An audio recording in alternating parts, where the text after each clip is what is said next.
Hello, everyone. This is Tom Fox back for another episode, and I'm absolutely thrilled today to have with me Carol Kaemmerer, or something close to that.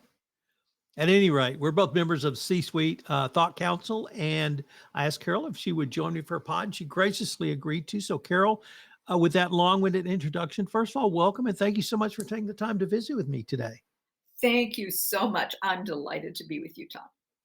So, Carol, could you start off by telling us a little bit about your professional background? So, before I became an executive branding expert, I was a marketing communications expert, and I worked for 20 years for a Fortune 500 company. And in 2011, when they were having an economic downturn, they sent the whole staff of the marketing communications department um, to find new opportunities for themselves because they outsourced that as a way to hopefully save money. I hope they did. Um, but it provided me a new opportunity to spend time deciding what I wanted to do. And I was so surprised to find, as I studied LinkedIn so I could find a new job, that what I love to do was help other people use this tool effectively. So we're going to talk about your book on that, but how would you say your journey into this role? How would you say your prior professional career helped prepare you for this new role as almost an entrepreneur? Oh, absolutely. You know, all of the skills that I used as a marketing communications professional are the skills that I use today. Active listening, really understanding who my clients are, and being able to translate that into words that sometimes they can't articulate themselves. But the ability to be powerful in the way that I write is very important, and the ability to communicate in a business way, something that will resonate with their ideal audiences.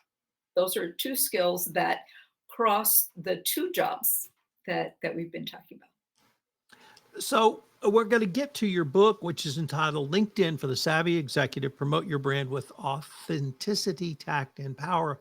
But what really led to your, you talked about your, I'm going to say, embrace of LinkedIn based on your personal journey, but why is it you saw LinkedIn as such a core career or branding strategy? Uh, you say for the executive, but I'm going to expand that to everyone. Well, it's true. It's for everyone, Tom. You've perceived correctly. Um, the reason that I am focusing on executives is that those are the people that I've worked with all my life. Um, I know how to serve them well, and I know how to guide them well. But why LinkedIn? It's because the world is increasingly moving digitally, and LinkedIn is your digital handshake. If people come to your profile and they go, meh, in the first few seconds, they're not going to connect with you. They're not going to consider you as someone that they want to do business with. And the other reason is that because LinkedIn is a search engine, it has the power to introduce you to people that you don't know at all. And amazing opportunities can come from that, as my career attests. And so I teach at a law school, and Yes, one of my classes is on personal branding. And what I want 20 somethings, undergrads, grads, yes. JDs, MBAs to all understand is the real power of not simply this platform, but also your personal brand. Could you maybe talk about that? And let's say we're the same age, but we at least started at a time where if you wanted to create a personal brand, you had to do some very different things. So, what's that difference, and why has that really empowered so many people now? Well, you have a brand, whether you're intentional about it or not. And everyone has a brand, but it can be really random.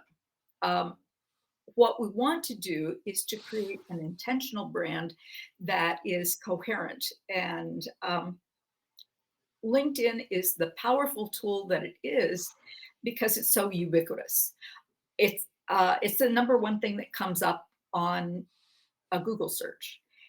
It is the number one way people search for something that they're looking for, some partner or um, vendor or solution that they're looking for. They're searching on LinkedIn. And so that's why it's so very powerful to be well branded on that platform. Now, I'm not sure I answered your question because I'm not sure what it was. You want to try it again if I didn't get it?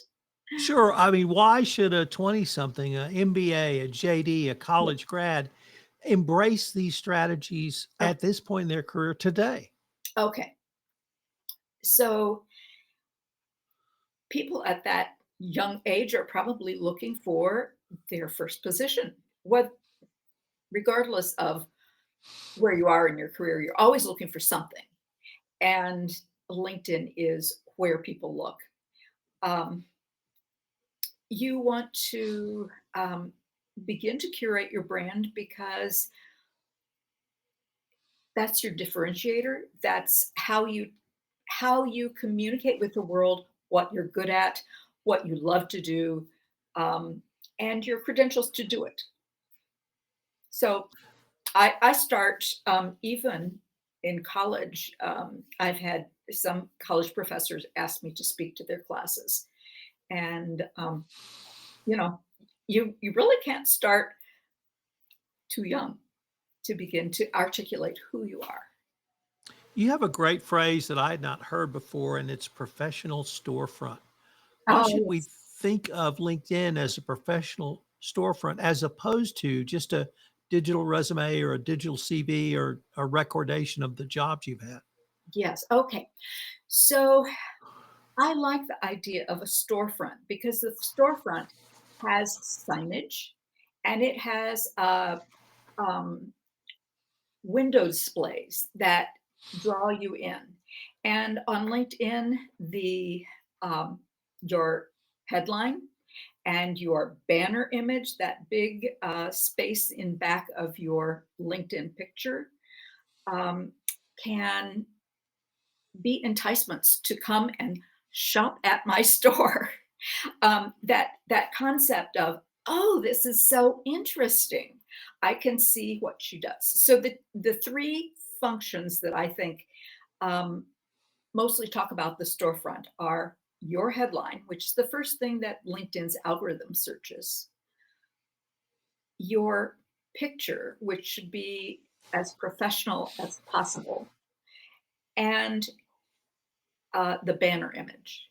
And ideally, your banner image would evoke some aspect of your brand, or you could use some words in a color field, some words that depict you.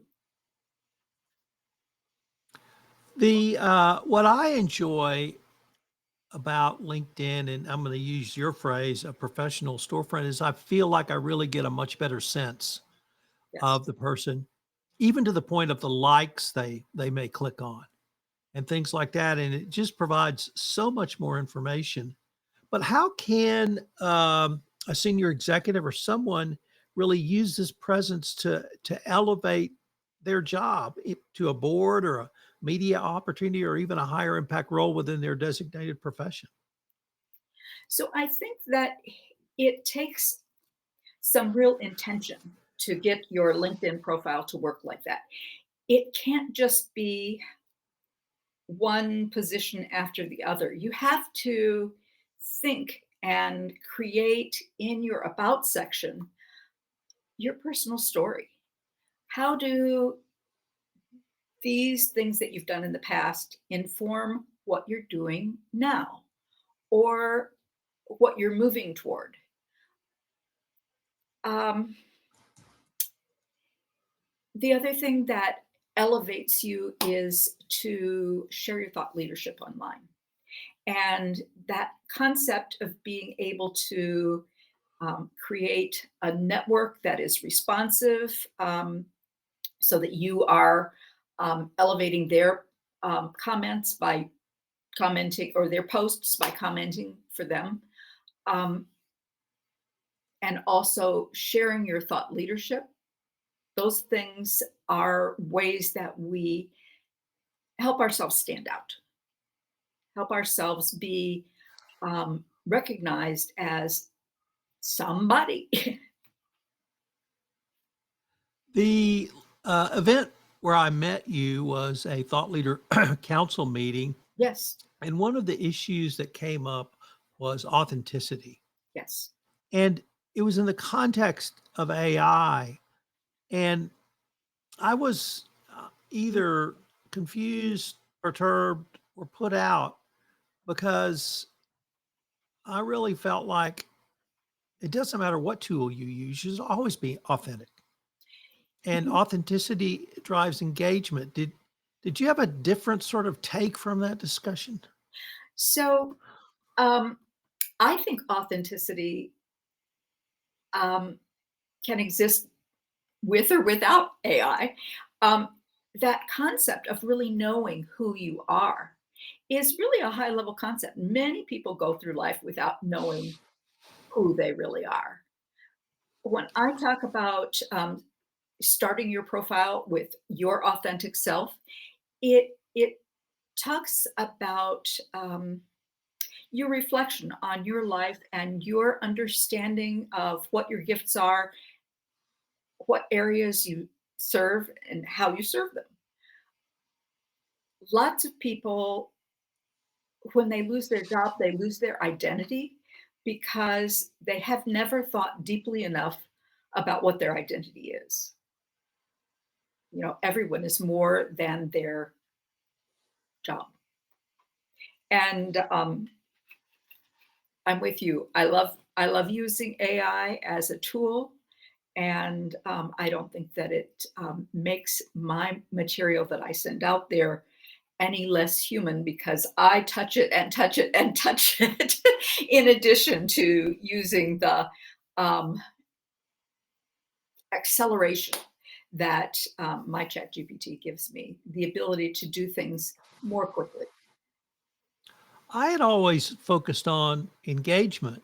Yeah. And if people like me, my authenticity, and that reflected engagement, I was okay with that. If people said, no, we like your AI created authenticity, and we're going to engage with you because of that.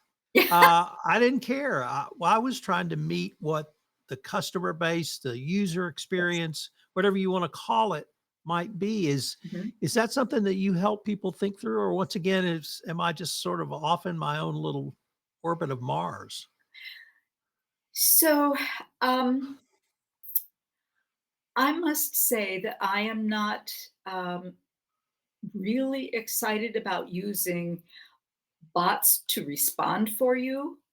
Um, I have some people that do that to me, and I respond as though they're a real person, but um, I know they are not because the way a bot responds to my material is it just um, parrots it back to me and says, "Great job" at the end.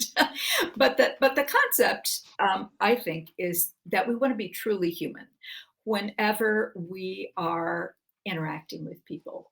We want to touch certain people because they touch our lives, and so we want to make sure that we respond to what they are putting out, and we want to engage with thought leaders.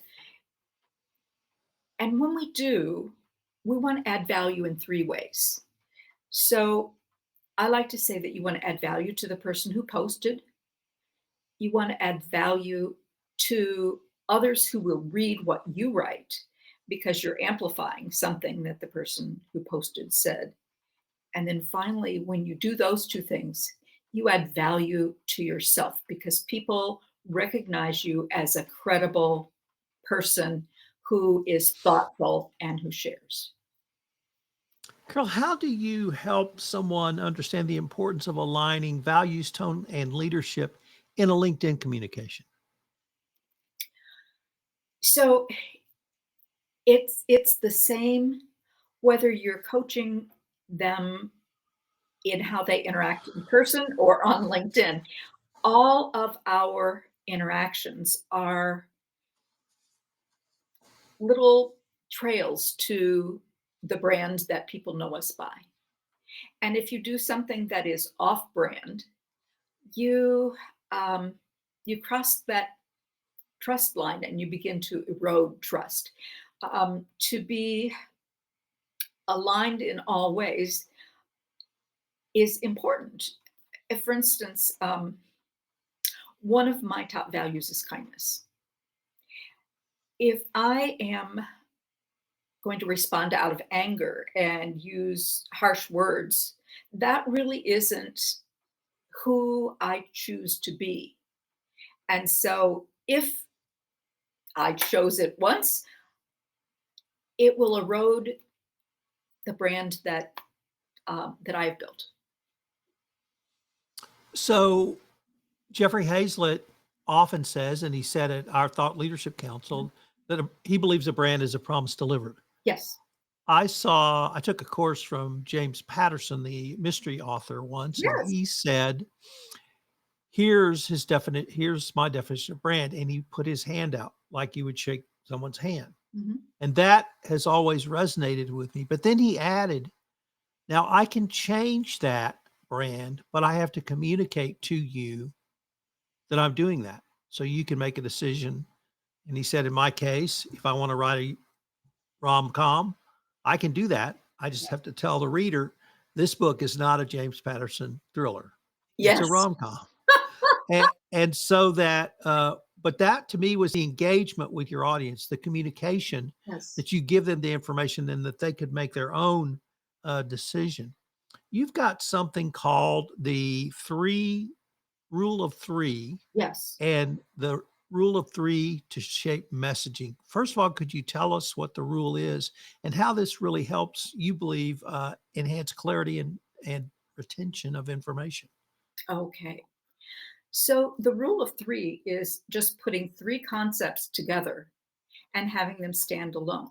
And preachers and teachers and writers and orators from all time have used this rule of three to make things stick. So think of I came, I saw, I conquered, or life, liberty, and the pursuit of happiness. These are things that we remember because they are specifically in three, and then we stop. So, the concept for using the rule of three is to make sure that you can understand and share with others what are the three things you want to be known for. One of the things that I struggled with when I was very young, and someone said, well, what are the three things you want to be known for? Well, of course, Tom, I was so very special that I wanted to be known for six. Now, the problem, I thought that if I was known for six things, that surely people would recognize that I was super special and that I could fit in more holes that they had in their organization. I would be more hireable. But the problem is that when you use three, you are memorable and people can say, yes, I understand who this person is. But if you, for instance, in your LinkedIn headline, used more than three, five, six, seven things with um, pipes or slashes in between. You've probably seen some of those on LinkedIn, where they use every moniker that someone could possibly call them, and it instead of elucidating and broadening your opportunities, it makes people's eyes glaze over. And when they think that you are unfocused, you are not the answer to any question. You are not the person that will be referred. You are not the person that will be hired. And so, as Jeffrey Hazlett is prone to say, the riches are in the niches, and knowing what your niche is, calling it three things, helps you to be memorable. And because you're memorable, you are more referable, you are more hireable. That's the rule of three. We I use it when I'm working with someone on their profile, in their headline, in their about section. Um, we can have up to, well, I usually call it 5 paragraphs, but it's 2,600 characters in the about section.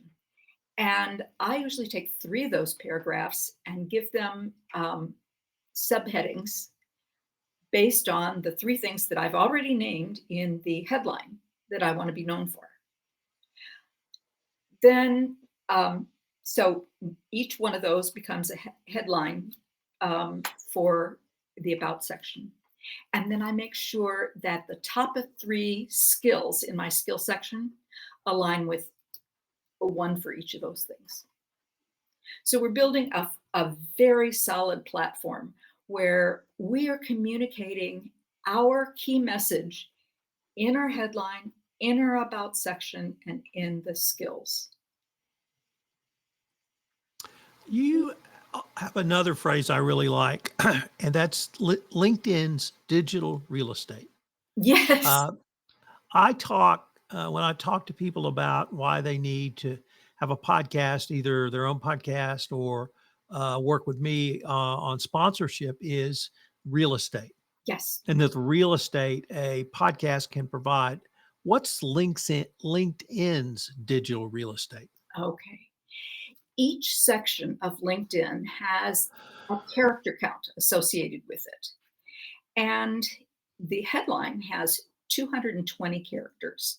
So if you're writing CEO at whatever the company name is, you've used this much of this much real estate. You haven't told me anything because I'm not hiring you to be the CEO of something. I'm looking to see if you could partner with me, perhaps. And I can't tell what you partner on. So using the real estate is expanding beyond just your job title to tell me a little bit more about who you are and who you serve. The about section I already talked about is 2,600 characters, and that's like 5 paragraphs. So if you are writing 2 sentences about yourself, even if they're just great sentences, you can't possibly use your keywords as often as my clients who have 2,600 characters in their about section and are using their keywords in various ways in context.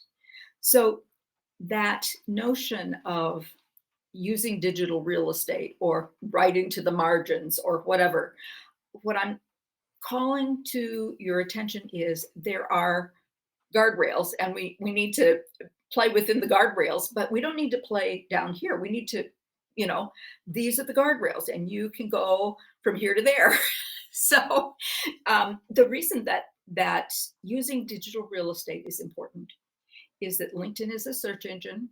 It's looking for your keywords, and you can use them often if you are writing to those guardrails or using all the digital real estate. So, how do you help coach a business executive to start their influence campaign on LinkedIn? Are there engagement strategies you advocate? Is it something different? So the first thing that I do usually is to start with them looking at their profile. Does it reflect who they are now? And usually the answer is no. It reflected maybe who they were 5 years ago, but it doesn't reflect who they are now. And so we need to start with where it is you are and want to go, as opposed to the backward look. Surely it's important to know where you came from, and that's what all that experience section is about. But your about section should be very forward looking. And so we start there, providing clarity of purpose. And then in a campaign, we would, for visibility, we would um, look to see, well, what is it that you want to do? And where does it make sense for you to be present? So I focus on with them on presence where it matters. Where does it matter for you to be noticed? Um, for instance, it might not matter if you're active on Instagram. If your people who you're trying to relate to are not on Instagram, then that's a relief. You don't have to be on Instagram. um, then we also look for how do we strategically amplify. So I do have some strategies on how to engage online and how to begin that process. And I always start with essentially listening and commenting.